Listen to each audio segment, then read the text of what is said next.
IPOs IPOs IPOs, ये इतने सारे आईपीओज की बाढ़ अचानक से कैसे आ गई? किस चीज का ध्यान रखने की जरूरत है आपको आईपीओज में इन्वेस्ट करने से पहले, उनमें अप्लाई करने से पहले? आइए जानते हैं इस वीडियो में।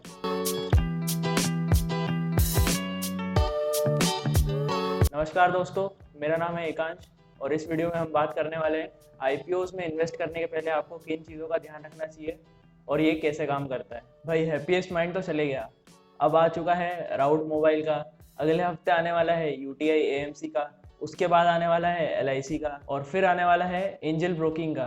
तो इतने सारे आईपीओज एकदम लाइन से क्यों आ रहे हैं? कंपनीज का इस तरीके से इक्विटी मार्केट से पैसा उठाना भी अपने आप में एक कला है।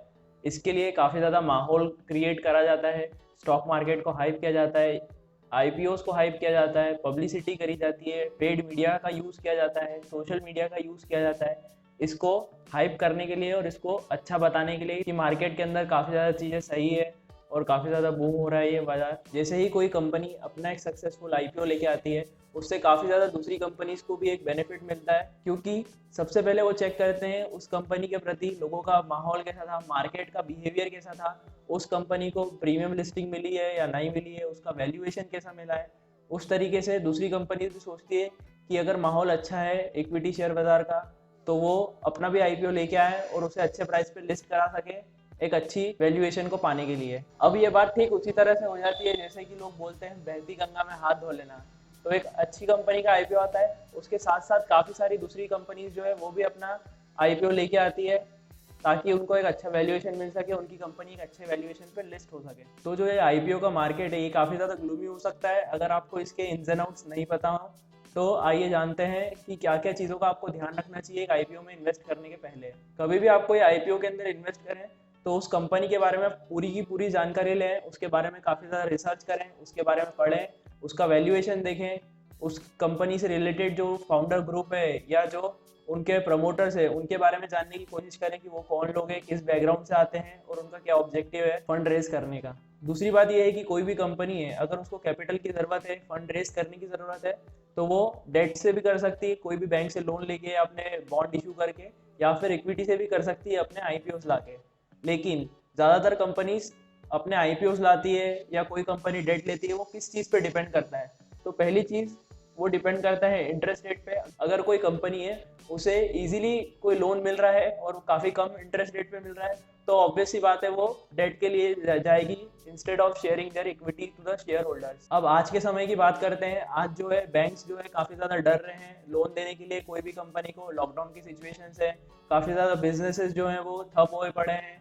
एनपीएस की समस्या ऑलरेडी है बैंक्स के सामने आ रही है, बैंक्स को क्रेडिट रिस्क की काफ़ी ज़्यादा समस्या चल रही है।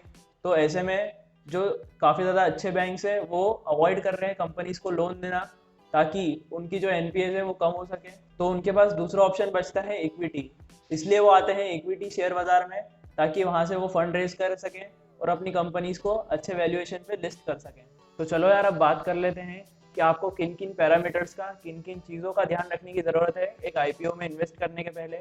किस तरह से आप कंपनी को एनालाइज कर सकते हैं कि इस आईपीओ में इन्वेस्ट करना है या नहीं करना है। तो सबसे पहले आपको ध्यान रखने की ज़रूरत है कि इस कंपनी के फाउंडर्स कौन है और वो कहाँ से आते हैं, उनका बैकग्राउंड क्या है, उनकी हिस्ट्री क्या है, क्या कभी उन लोगों ने पहले कभी कंपनी को लीड किया है, उनका ट्रैक रिकॉर्ड कैसा है और उनका फाइनेंशियल बैकग्राउंड कैसा है, क्या वो कोई फैमिली से आ रहे हैं बिजनेस, क्या वो कोई बिजनेस फैमिली से आ रहे हैं, या फिर उनकी स्टडी का बैकग्राउंड क्या है, या उन्होंने कोई कभी बड़ी कंपनी में सर्व किया है काफ़ी सालों तक और फिर उन्होंने नया वेंचर स्टार्ट किया है अपना।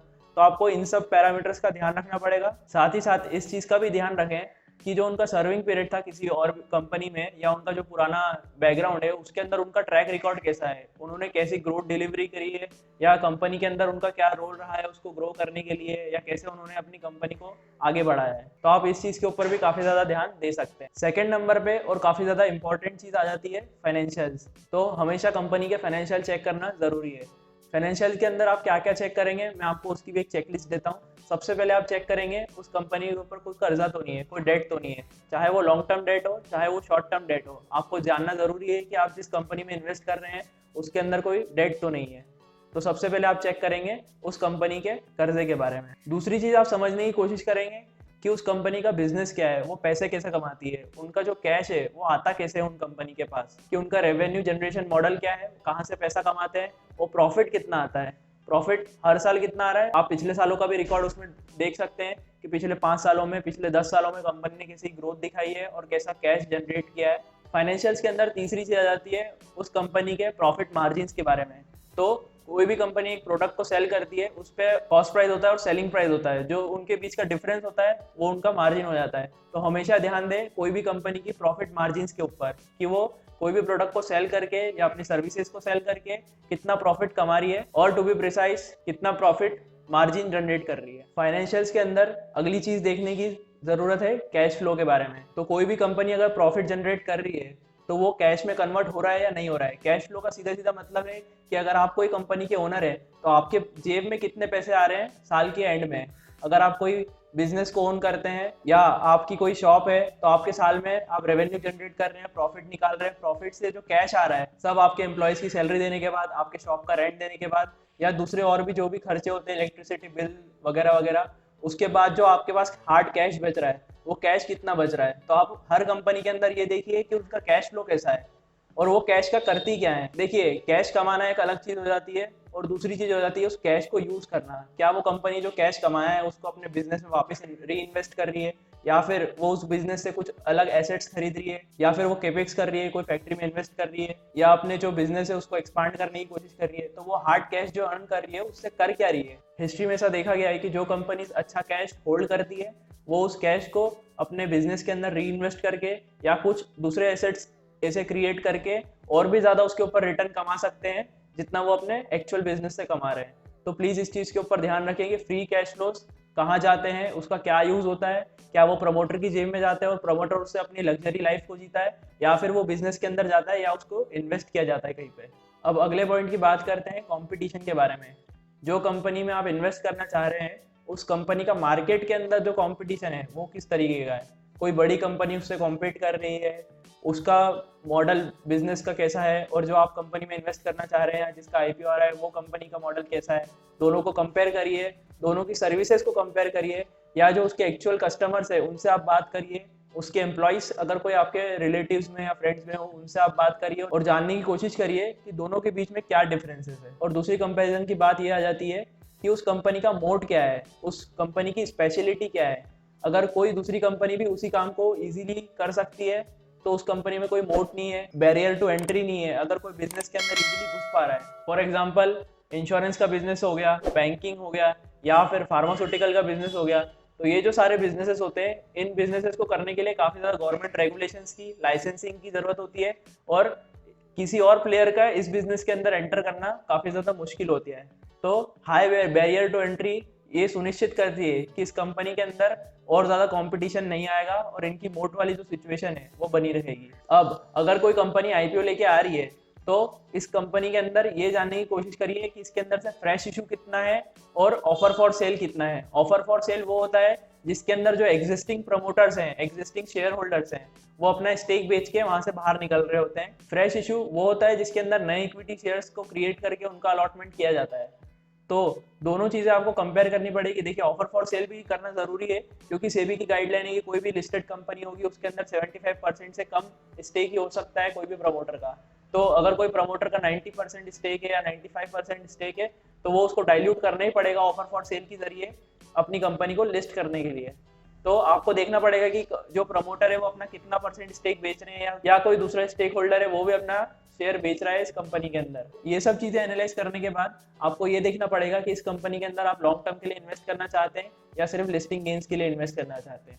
अगर आप सिर्फ लिस्टिंग गेन्स के लिए इन्वेस्ट करना चाहते हैं तो आपको इसको ग्रे मार्केट में भी प्राइस चेक करना पड़ेगा कि क्या प्राइस चल रहा है। साथ ही साथ आपको इसका रिस्पॉन्स देखना पड़ेगा। फॉर एग्जाम्पल मैं क्या करता हूँ, कोई भी आईपीओ के अंदर इन्वेस्ट करने से पहले मैं ये देखता हूँ कि इस आईपीओ का रिस्पॉन्स कैसा है।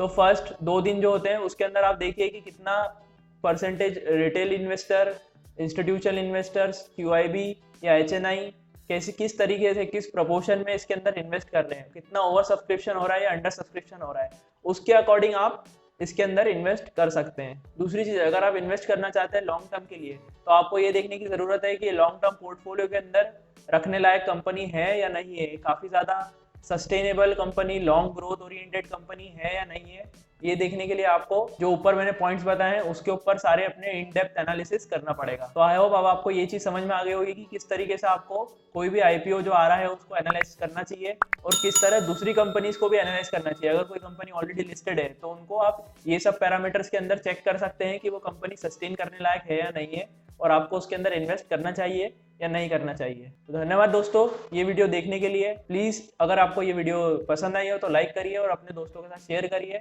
उनको भी बताइए कि कोई भी कंपनी के अंदर इन्वेस्ट करने से पहले किस तरह से कंपनी को एनालाइज करना चाहिए और किस तरह से चीज़ों को देखना चाहिए। Thank you so much for watching this video.